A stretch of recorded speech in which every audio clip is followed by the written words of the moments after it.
ഇക്കുറി BJP കേരളത്തിൽ വലിയ ചലനം സൃഷ്ടിക്കുമെന്നുള്ളത് ഉറപ്പാണ്. അതെ. ഇതെല്ലാം കണ്ടുകൊണ്ട് തന്നെയാണ് കൃത്യമായ ഒരു പ്രകടന പത്രിക BJP കേരളത്തിലെ ജനങ്ങൾക്ക് മുമ്പിൽ വെച്ചിരിക്കുകയാണ്. ഇതുവരെ നടക്കാത്ത പല സ്വപ്ന പദ്ധതികളും BJP കേരളത്തിൽ കൊണ്ടുവരും എന്നാണ്. എടുത്തു പറയുന്ന കാര്യങ്ങൾ മെട്രോ റെയില്, എയിംസ്, അങ്ങനെ നിരവധി കാര്യങ്ങളാണ്. ഈ പ്രകടന പത്രികയിൽ വളരെ പ്രത്യേകതയില്ലേ? തീർച്ചയായിട്ടും വളരെ പ്രസക്തിയുള്ളൊരു പ്രകടന പത്രികയാണ് ഇന്നലെ പാർട്ടി ദേശീയ അധ്യക്ഷൻ നിതിൻ നവീൻ തിരുവനന്തപുരത്ത് പുറത്തിറക്കിയത്. അത് പറയുന്ന കാര്യങ്ങൾ ചെയ്യുന്ന പാർട്ടിയാണ് BJP. അതാണ് അദ്ദേഹം. അല്ലാത്ത കാര്യങ്ങൾ അദ്ദേഹം പറയില്ല. അദ്ദേഹത്തിനെ കൊണ്ട് തന്നെ അത് പുറത്തിറക്കിയതിൽ വളരെ പ്രസക്തിയുണ്ട്. ബീഹാറിലെ പ്രകടന പത്രികയും പുറത്തിറക്കിയത് പുള്ളിയാണ്.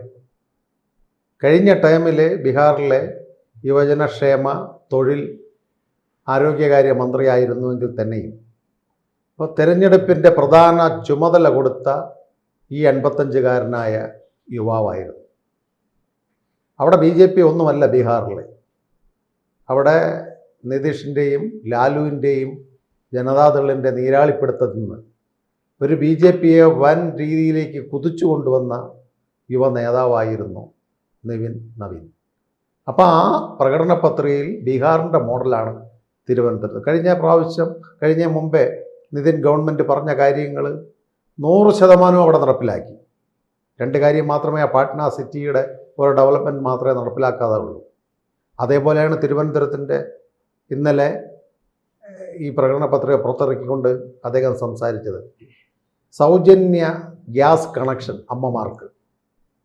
ഈ ഗ്യാസ് കണക്ഷന് വാജ്പേയി ഗവൺമെൻറ് മുതൽ ഇങ്ങോട്ട് വളരെ നല്ല രീതിയിലുള്ള ഒരു ഇത് വന്നിട്ടുള്ളത് NDA ഗവൺമെൻറ് ഇരുന്നപ്പോഴാണ്. UPA ഗവൺമെൻറ് ഇരുന്നപ്പോഴൊന്നും ആ രീതിയിൽ ഇവർ ചെയ്തിട്ടില്ല. കാരണം മോഡിജിക്കും നിതിൻ നവീനും അമിത്ഷായ്ക്കും എല്ലാം അറിയാം ഏറ്റവും കൂടുതൽ വെള്ളത്തിൻ്റെ പ്രശ്നം. ഗുജറാത്തിലൊക്കെ പോയാൽ കലങ്ങൾ അടുക്കിയാണ് ദൂര സ്ഥലത്തു നിന്ന് വെള്ളങ്ങൾ കോരിക്കൊണ്ടുവരുന്നത്. അതുപോലെയാണ് ഇന്ത്യയിൽ ഏറ്റവും കൂടുതൽ ഹൃദ്രോഗികളും ശ്വാസകോശ അസുഖമുള്ളതും ഈ ചുള്ളികളും വറവുകളും ഒടിച്ച് ഊതി ആ പുക ശ്വസിച്ച് രോഗികളായതാണ്. അതുകൊണ്ടാണ് ഈ ഉജ്ജൽ യോജന പദ്ധതിക്ക് ഒന്നാം മോഡി ഗവൺമെൻറ് കൊടുത്തതും ഇത്തരത്തിൽ. പണ്ട് ഗ്യാസൊക്കെ ബുക്ക് ചെയ്തിട്ട് കാത്തിരിക്കണം. ഗ്യാസിൻ്റെ ഏജൻസിയിൽ ചെന്ന് ഭയങ്കര തള്ളലൊക്കെയാണ്. ഇന്ന് യുദ്ധമായതുകൊണ്ടാണ് അതുവരെ ബുക്ക് ചെയ്ത് 2 ദിവസം കഴിഞ്ഞ ഉടനെ ആ പിൻകോഡ് നമ്പർ കിട്ടി വീട്ടിൽ കൊണ്ടുവരികയാണ്.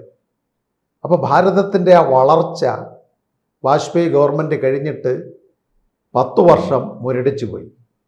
വീണ്ടും ആ ഒരു വളർച്ച വന്നിട്ടുള്ളത് നരേന്ദ്രമോദി 14 വന്നതിന് ശേഷമാണ്. അപ്പോൾ ഇത്തരത്തിലുള്ള ഗുജറാത്തിൽ അദ്ദേഹം മുഖ്യമന്ത്രിയായി 14 ഇരുന്നപ്പോൾ ഗുജറാത്തിൻ്റെ വളർച്ച, കോൺഗ്രസ് ഭരിച്ചിരുന്നത്, അതെല്ലാം വച്ച് നമുക്ക് ഈ ഭരണഘടന നോക്കുകയാണ് എങ്കിൽ, അവർ ഇന്നലെ പുറത്തിറക്കിയ ഇലക്ഷൻ മാനിഫെസ്റ്റോ നോക്കുകയാണെങ്കിൽ BJPക്ക് അനായാസം ഈ പദ്ധതികളെല്ലാം നടപ്പിലാക്കുവാൻ കഴിയും. നമുക്കറിയാം തിരുവനന്തപുരത്ത് നിന്ന് കണ്ണൂരിലേക്ക് ആദ്യ റെയിൽ ശൃംഖല പ്രഖ്യാപിക്കുമെന്ന് പറഞ്ഞിട്ടുണ്ട്. BJP കൊണ്ട് നടപ്പിലാക്കും. BJP ഒരു പ്രകടന പത്രികയും പറയാതെ ഇത്രയും ട്രെയിനുകൾ കേരളത്തിന് കിട്ടിയിട്ടില്ലേ? വന്ദേ ഭാരത് ആയാലും അതുപോലെ സ്ലീപ്പർ ആയാലും സാധാരണ മെമു പോലുള്ള ട്രെയിനുകളായാലും. അപ്പോൾ അവർക്ക് നടപ്പിലാക്കാൻ കഴിയുമെന്നുള്ളതാണ്. നടപ്പിലാക്കാൻ കഴിയുമെന്നുള്ള കാര്യങ്ങളെ BJP പറയുകയുള്ളൂ. അതുകൊണ്ടാണ് BJPക്ക് ജനങ്ങളോട് വിശ്വാസം. അതുകൊണ്ടാണ് ആ ക്യാപ്ഷൻ മാറാത്തത് കേരളത്തിൽ മാറും. വികസിത് ഭാരത്, വികസിത് കേരള. ആ കേരളം എന്ന് പറയുന്ന ഈ കേരള സംസ്ഥാനത്തെ വികസിപ്പിക്കുവാൻ BJPക്ക് കുറച്ച് MLA-മാർ ഇവിടെ കിട്ടുകയാണെങ്കിൽ അവർ തീർച്ചയായിട്ടും നടപ്പിലാക്കും. ഇപ്പോൾ എയിംസിന് വേണ്ടി ഒരു തർക്കമാണ്. ഇവിടുത്തെ മന്ത്രിമാർ അടിയാണ്. കോഴിക്കോട് വേണമെന്ന് ഒരു മന്ത്രി പറയും, പാലക്കാട് സൈഡിൽ വേണമെന്ന് വേറൊരു മന്ത്രി പറയും, നമ്മുടെ തിരുവനന്തപുരത്ത് വേണമെന്ന് പറയും, കോട്ടയത്ത് വേണം. തമ്മിലടിയാണ്. ഏതെങ്കിലും ഒരു ജില്ലയിൽ സ്ഥലം അക്വസിഷൻ 400-ൽ പരം ഏക്കർ ഭൂമി വേണം. കേരളത്തിൽ ഒരു ജില്ലയിലും ഒറ്റയ്ക്ക് അത്രയും ഭൂമിയില്ല. തിരുവനന്തപുരത്ത് നെട്ടുകൾ തെരുവിൽ മാത്രമേ ഉള്ളൂ അത്രയും ഭൂമി, കാട്ടാക്കട അടുത്ത്. എന്താ അവിടെ നടപ്പിലാക്കിക്കൂടാ? 200-ൽ പരം ഭൂമിയാണ് കോഴിക്കോടുള്ള. അതിൻ്റെ പ്രാരംഭ നടപടികളും തുടങ്ങിയിട്ടില്ല. ഇവർ BJP അധികാരത്തിൽ BJPയുടെ നേതൃത്വത്തിൽ ഗവൺമെൻറ് കേരളത്തിൽ വരികയാണെങ്കിൽ എയിംസ് കൊണ്ടുവന്നിരിക്കും. അതുപോലെ വിഴിഞ്ഞം പ്രോജക്റ്റ്, തിരുവനന്തപുരം വിമാനത്താവളം, ഏത് തിരഞ്ഞെടുപ്പ് വന്നാലും പറയുന്നു ഹൈക്കോടതി ബെഞ്ചില്ല, വിഴിഞ്ഞം തുറമുഖം നമ്മൾ കൊണ്ടുവരും, എയർപോർട്ട് കൊണ്ടുവരും. ഇതെല്ലാം 10-30 വർഷം കൊണ്ട് തിരുവനന്തപുരം നിവാസികളും കേരളത്തിലുള്ള ജനങ്ങളും കേട്ട് തഴമ്പിച്ച മുദ്രാവാക്യങ്ങളാണ്. അതിനൊരു മാറ്റമാണ് വിഴിഞ്ഞം റെഡിയാക്കി കൊടുത്തു. അല്ല, പ്രത്യേകിച്ച് മെട്രോ റെയിലിന്റെ കാര്യം എടുത്തു പറയുന്നു. അതെ, കാരണം തിരുവനന്തപുരത്ത് ഈ ആദ്യം ലൈറ്റ് മെട്രോയാണ്. അതെ, അത് തന്നെ ഇഴഞ്ഞിഴഞ്ഞ് നീങ്ങുകയാണ്. അതെ, അതിന്റെ DPR പോലും ഇതുവരെ സമർപ്പിച്ചിട്ടില്ല എന്നുള്ളതാണ്. അതുകൊണ്ടാണ് ബഹുമാനപ്പെട്ട EM ശ്രീധരനെ ഒരു ആക്ഷേപിക്കുകയല്ലേ. EM ശ്രീധരൻ ഒരു പദ്ധതി കേന്ദ്ര അശ്വിനി വൈഷ്ണവ് മന്ത്രിക്ക് കൊടുത്തു, അദ്ദേഹം അത് പരിഗണിക്കാം, അതിൻ്റെ രൂപരേഖയ്ക്ക് ഉദ്യോഗസ്ഥരെ, റെയിൽവേ ഉദ്യോഗസ്ഥരും ചുമതലപ്പെടുത്തി. സദേൺ റെയിൽവേ ഉദ്യോഗസ്ഥരത് പഠനം ചെയ്തു. അപ്പോൾ സ്പീഡിൽ ഉള്ള ലൈനിൽ തന്നെ പുതിയ സംവിധാനം തിരുവനന്തപുരത്ത് നിന്ന് കണ്ണൂരിലേക്ക് പോകാൻ റെയിൽ അതിവേഗ സ്പീഡ് ട്രെയിൻ ശൃംഖല എന്നാണ് പറഞ്ഞിരിക്കുന്ന പ്രകടനപത്രികയിൽ. അത് യാഥാർത്ഥ്യമാക്കുക തന്നെ ചെയ്യും. റെയിൽവേക്ക് ഇത്രയും ഇപ്പോൾ തിരുവനന്തപുരത്തിൻ്റെ ഡെവലപ്മെൻറ്റ്, നേമത്തിനെ സൗത്താക്കി, വേളിയെ സ്റ്റേഷനെ നോർത്താക്കി, തിരുവനന്തപുരമാക്കി, ഇത്രയും ഡെവലപ്മെൻറ്റ് UPA ഗവൺമെൻറ് നരസിംഹറാവു, നമ്മുടെ മൻമോഹൻ സിംഗ് ഇരുന്നപ്പോൾ കോൺഗ്രസിനും കമ്മ്യൂണിസ്റ്റിനും ചെയ്യാമായിരുന്നു. ഒന്നാം ഗവൺമെൻറ്റിൽ CPMകാർ പിന്തുണ കൊടുത്തുകൊണ്ടാണ് മൻമോഹൻ സിംഗ് ഭരിച്ചത്. എന്ത് വികസനം കേരളത്തിൽ കൊണ്ടുവന്നു. അത് കഴിഞ്ഞിട്ട് രണ്ടാം മൻമോഹൻ സിംഗ് ഗവൺമെൻറ് കൊണ്ടുവന്നു. 8 മന്ത്രിമാരുണ്ടായിരുന്നു. റെയിൽവേ ചാർജുള്ളവരുണ്ട്, വിദേശകാര്യമുണ്ട്, ക്യാബിനറ്റിൽ 4 പേർ ക്യാബിനറ്റ്, വയലാർ രവി സാറും AK ആൻ്റണി സാറും തുടങ്ങിയവർ ക്യാബിനറ്റ് മന്ത്രിയാണ്. ഒരു ഡെവലപ്മെൻറ്റ് നടന്നിട്ടില്ല. വിഴിഞ്ഞം പ്രോജക്റ്റ് ഒച്ച് രീതിയിൽ പോലും സ്ഥലം അക്വശേഷൻ പോലും ചെയ്തിട്ടില്ല. തിരുവനന്തപുരം ഇവർ പറയുന്നു എല്ലാം പ്രൈവറ്റ് വൽക്കരിക്കുന്നു. ചേട്ടന് ഓർമ്മ കാണും, വിഴിഞ്ഞം തുറമുഖത്തിൻ്റെ പദ്ധതികളെല്ലാം ഉമ്മൻചാണ്ടി ഉദ്ഘാടനം ചെയ്ത് കേന്ദ്ര ഷിപ്പിംഗ് മന്ത്രി എല്ലാം വന്ന് പോയപ്പോൾ പറഞ്ഞെന്താ, കടൽ വിൽക്കുന്നു, കടൽ അദാനിയായിട്ട് എഗ്രിമെൻ്റ് ഉണ്ടാക്കി വിൽക്കുന്നു. ഇന്ന് എത്ര പേർക്ക് തൊഴിൽ കിട്ടി? അതാണ് പ്രകടനപത്രം പറയുന്നത്. വിഴിഞ്ഞത്ത് ഒരു കപ്പൽ നിർമ്മാണശാല പൂവാർ, ഇതിൻ്റെ വിഴിഞ്ഞത്ത് വരുന്ന കപ്പലുകളെ സർവീസ് ചെയ്യുവാനും അതിൻ്റെ മെയിൻ്റനൻസിന് വേണ്ടി ബാലരാമപുരം തുടങ്ങി 4 പഞ്ചായത്തുകൾ കേന്ദ്രീകരിച്ചുകൊണ്ട് ലോജിസ്റ്റിക്സ് കോറിഡോർ ചെയ്യുമെന്ന് പറഞ്ഞിരിക്കുന്നു നവീൻ പ്രകടന പത്രികയിൽ കൂടി. അത് കേന്ദ്ര ഗവൺമെൻറ്റിന് ചെയ്യാൻ ഫണ്ടുള്ളൂ. അല്ലാതെ ഇവിടെ അടുത്ത് ഭരിക്കുവാൻ വരുന്ന VD സതീശൻ കോട്ടം തച്ച് വെച്ച് ഇപ്പോൾ ഭരിക്കാൻ വരാതിരിക്കുകയാണ്. അദ്ദേഹം തന്നെ പറയുകയാണ് ട്രഷറിയിൽ പൂച്ച പെറ്റ് കിടക്കുന്നത്. എവിടുന്നാ പൈസ അവർക്ക്? അതുകൊണ്ട് പറയുന്ന കാര്യങ്ങൾ ചെയ്യുന്ന പാർട്ടി BJP. അഭ്യസ്തവിദ്യരായ യുവാക്കൾ, വിദേശത്തുള്ളവർ എല്ലാം സ്വദേശത്തേക്ക് വരും. ഈ ദാരിദ്ര്യ സംസ്ഥാനത്ത് തൊഴിൽശാലകൾ വരുത്തും.